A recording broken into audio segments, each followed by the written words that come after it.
Hello. In this unit, we will discuss coastal regulation in India.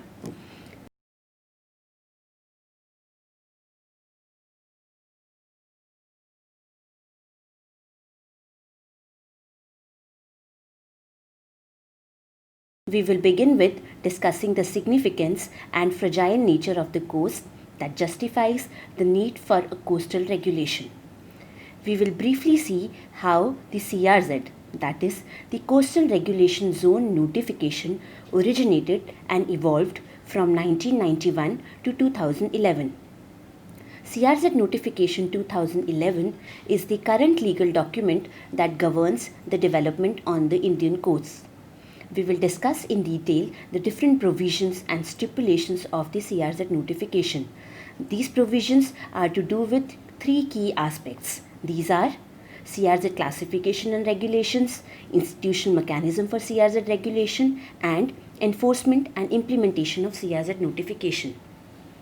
In the end, we will touch upon the concerns regarding the CRZ notification. Let us begin with understanding why do we need a coastal regulation law. Coasts are ecologically fragile areas. They are the interfaces where land meets the sea. They exhibit different ecosystems such as mangroves, sand dunes, coral reefs, salt marshes, estuaries, and lagoons. These ecosystems interact with each other and bring about changes in each other's temperature, salinity, and oxygen and nutrient content. These changes make the biodiversity of the coastal areas unique. Ecosystems such as mangroves provide protection against cyclones and storm surges. Besides being ecologically fragile, coasts are important because of various reasons. Their ecosystems, such as mangroves and coral reefs, are highly productive. They are linked with high fish production. They support livelihoods such as small scale fisheries and salt making. Coast provides goods that are extremely productive, such as fish, minerals, oil, and salt. Ports, oil pipelines, and industries that require large amount of water can be set up only on the coasts. Coasts are scenic places. Their beauty has turned them into premium areas for setting up recreational activities such as hotels and resorts. Demand of beach facing houses is also on a rise. Since they are close to the sea, they make for ideal location for setting up trade centers. World's largest trade centers and cities are located on the coasts. Now let us look at the Indian coastline. India has a coastline that measures about 7,500 kilometers. On the east, it starts from the coast of West Bengal, passes Odisha and Andhra Pradesh, including now the newly formed state of Telangana, and ends at Tamil Nadu. The western side of the Indian coast begins with Gujarat and extends through Maharashtra, Goa, Karnataka, and Kerala. While the eastern coastline is broad and flat, the western side is a narrow strip of rocky cliffs. Besides the coastal parts of the states, there are islands of Union territories of Andaman and Nicobar, Puducherry, Lakshadweep, and Daman and Diu. These coastal areas are densely populated. As against the national population density of 324 people per square kilometer, the Indian coasts have an average population density of 500 people per square kilometer. Another peculiar feature of the Indian coastline is the conflict it witnesses between different interests. These are development, livelihoods, and conservation. Indian coasts support the survival of about 10 million fisher folk. They fish from the waters, dry the fish, mend their nets, park their boats, and even live in the adjoining land. They build their houses on the coast.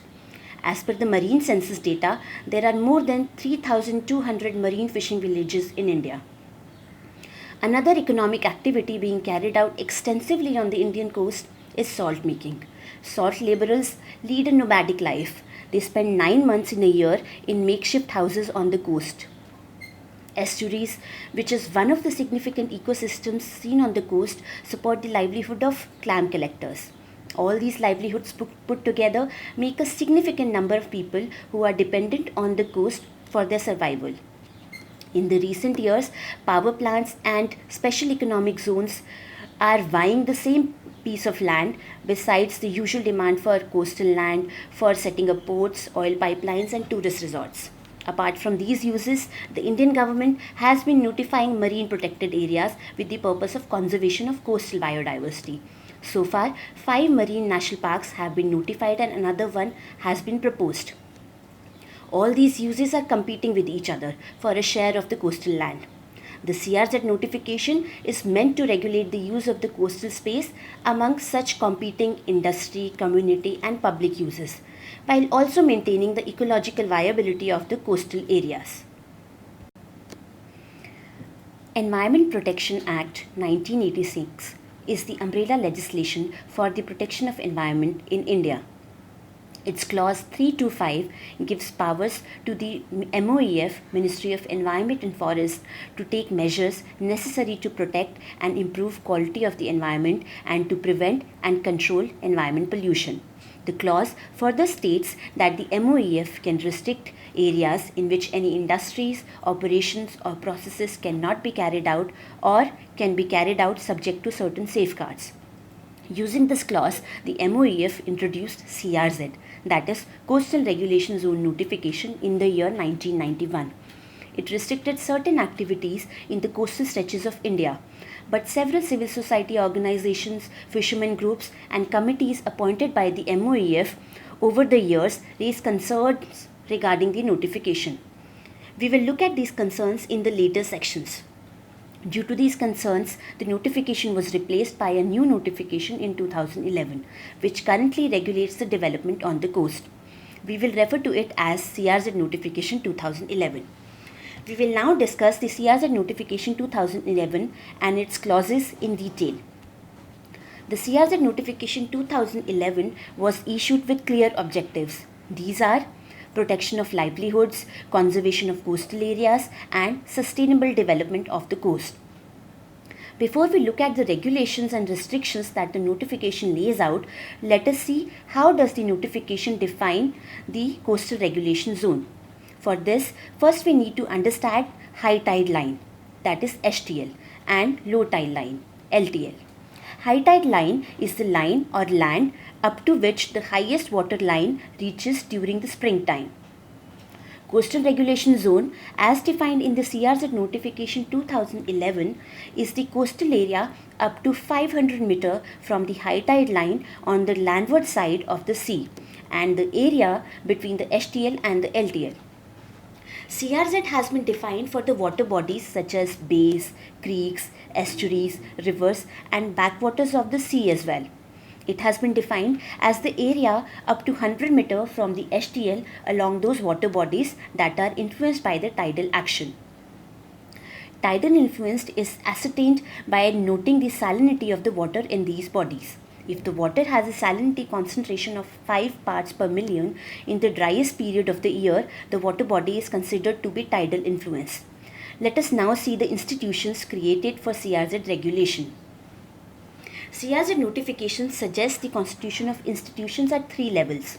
At the national level, it suggests that a National Coastal Zone Management Authority, that is NCZMA, is to be constituted.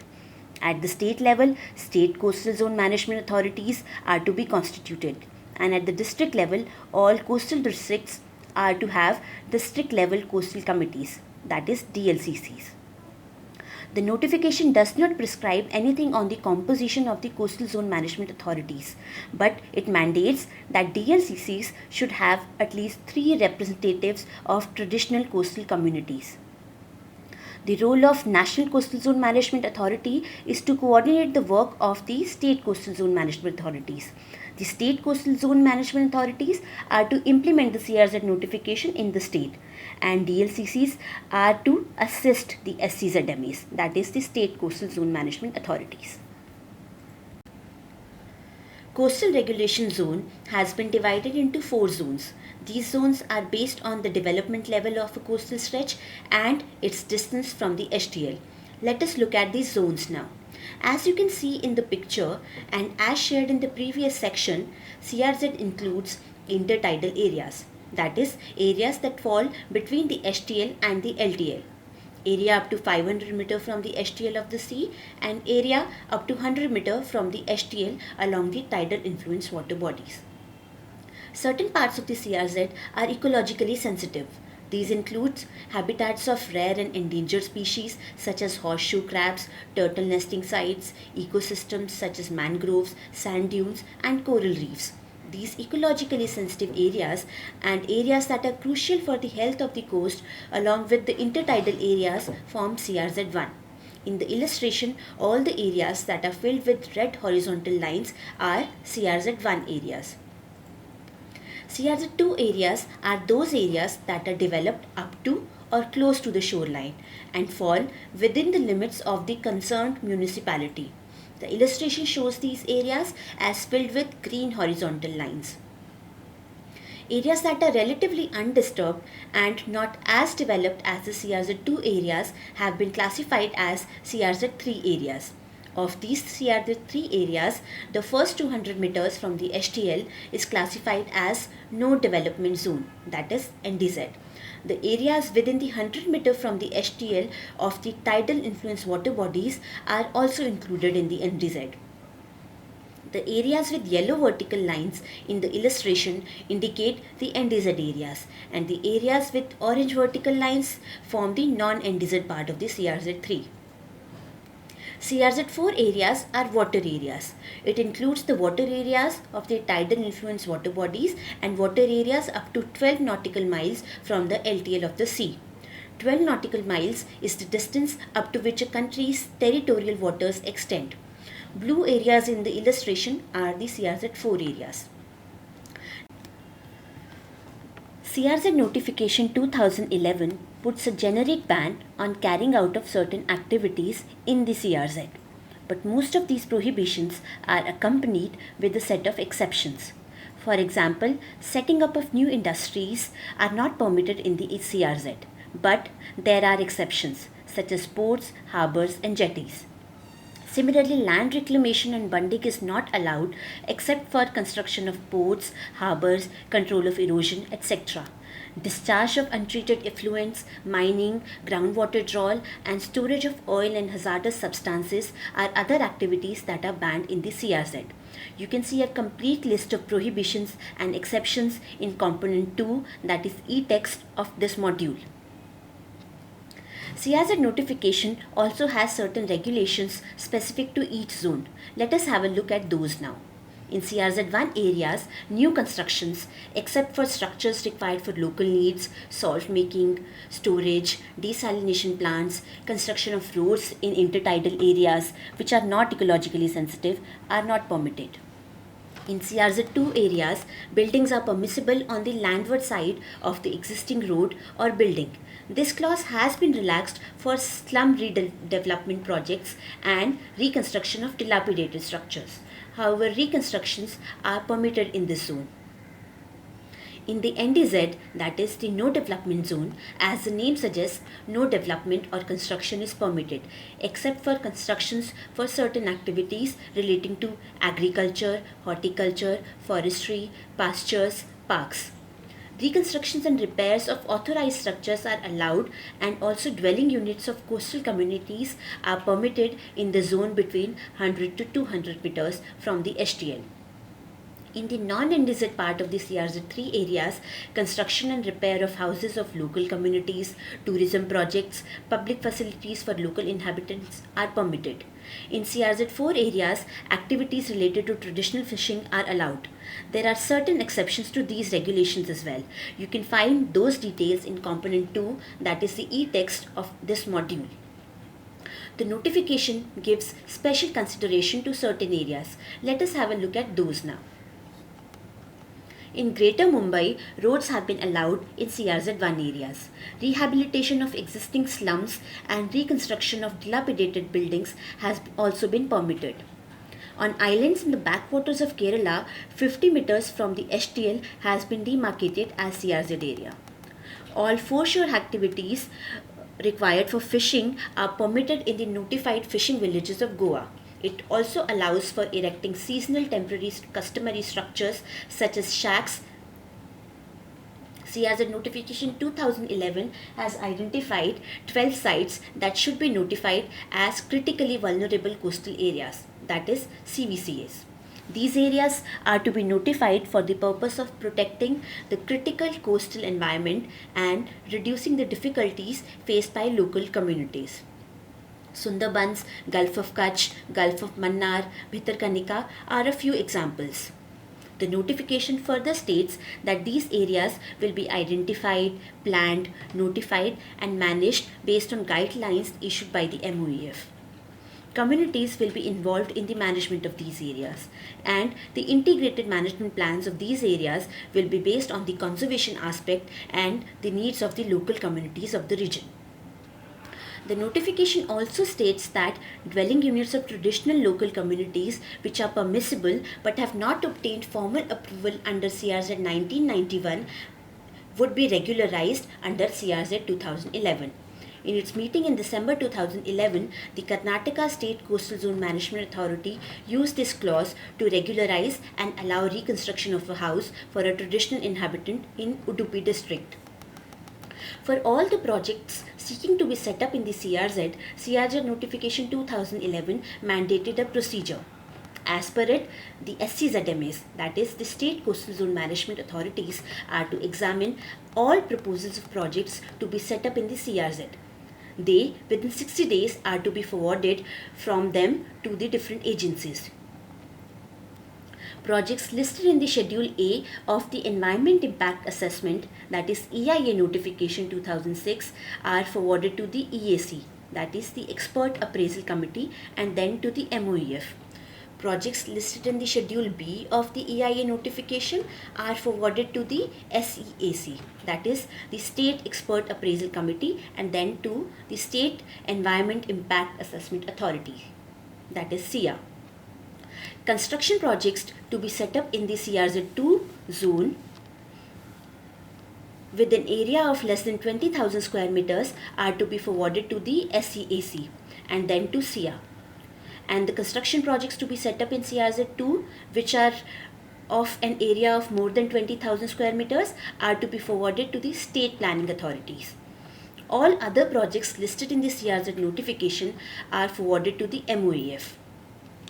CRZ notification also stipulated that the proponent, while applying for environment clearance under the CRZ, should submit the application with certain documents such as Environment Impact Assessment Report, Disaster and Risk Management Report, and CRZ map. CRZ notification further stipulated that all coastal states will formulate Coastal Zone Management Plans, that is CZMP. CZMP is a document that has all the CRZ zones demarcated in it.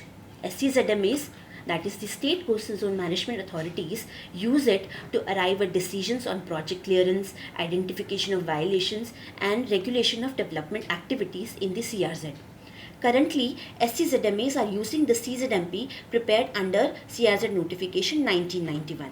Although the new notification that came in 2011 asked all the states to prepare new CZMPs by January 2013, the states are still preparing it. MOEF has already extended the deadline for CZMP preparation twice, and a third extension is expected.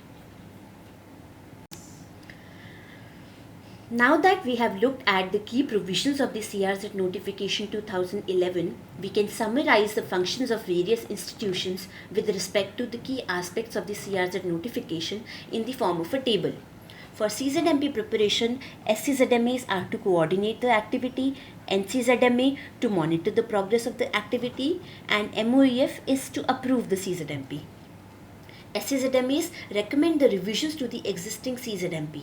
For example, moving an area from one zone to another or moving certain areas to and from the CRZ, and NCZMA decides on those. SCZMAs examine project proposals and recommend them to the concerned state government or the MOEF. Violations are to be identified, verified, and corrected by the SCZMAs, and NCZMA reviews the progress. Conservation related activities such as identification and preparation of management plans for ESAs and CVCAs are carried out by the SCZMAs, and these plans are to be approved by the NCZMA. DSCCs have been assigned the task of assisting the SCZMAs in the implementation of the notification. Besides these activities, MOEF keeps issuing directions and guidelines for the SCZMAs regarding their key functions. As mentioned earlier, certain concerns regarding the CRZ notification 1991 were raised by different groups. Let us look at those now. CRZ notification 1991 was a uniform notification for a coastline of 7,500 km, spanning over 9 states and 4 union territories. It did not take into account the diversity of land use, dependent livelihoods, and population densities across the coastline. The demarcation process for tidal lines, HTL and LTL, was confusing. Local departments such as Panchayat found CRZ maps difficult to use. There was a lack of comprehensive coastal planning and no directions were provided for preparation of CZMPs for the CRZ. Certain terms such as foreshore and waterfront activities, traditional rights and customary uses, reconstruction, repairs, buildings, activities, temporary structures / sheds used in the notification were not defined. Lack of consideration of the concerns of coastal communities was another concern. The CRZ notification 1991 was amended 25 times in the 2 decades of its existence. These piecemeal amendments made it fragmented and nearly impossible to implement. While some of these concerns were addressed in the new notification in 2011, certain issues still demand attention. The CRZ notification 2011 mandates that project authorities submit half-yearly compliance reports with respect to the terms and conditions based on which the environment clearance has been granted to the project, to the concerned state or union territory CZMA. However, the notification does not have any mechanism for conducting surprise visits and inspections for post-clearance monitoring. The issue in general has been given not enough attention. The notification does not provide any procedure or timelines for identification of violations. It does not suggest what action should be taken against the violations once they are established. The National Green Tribunal, while hearing application number 49 of 2012, observed the same. In its judgment on 11th April 2013, it outlined a procedure for the same for Goa SCZMA to follow in all its cases. Certain terms mentioned in the notification still require clear meanings and definitions. For example, substantially built up urban areas for demarcating CRZ2 zones was not defined in CRZ 2011. Dwelling units of traditional communities which are permitted in CRZ has not been defined in the notification. SCZMAs have started coming up with their own definitions for their use. Let us see an interesting case where the CRZ notification came into play in the power tussle between the MOEF and the SCZMA. The Setu Samudram Shipping Kalan project to link Pak Bay and the Gulf of Mannar between Tamil Nadu, India and Sri Lanka was inaugurated by the central government in 2005. This was done despite the accusations from the state government that the project has subverted environment clearance and has overlooked the concerns of fishermen. Since part of the project was falling within 12 nautical miles of water area from the LTL, it required to be examined by the Tamil Nadu State Coastal Zone Management Authority. Using this ground, the government of Tamil Nadu objected to the project on the ground that it had not obtained the mandatory CRZ clearance. Hence, in April 2013, the state government sought a direction from the Supreme Court to the centre not to carry out any further work on the project. With this, we have completed the module on CRZ regulation.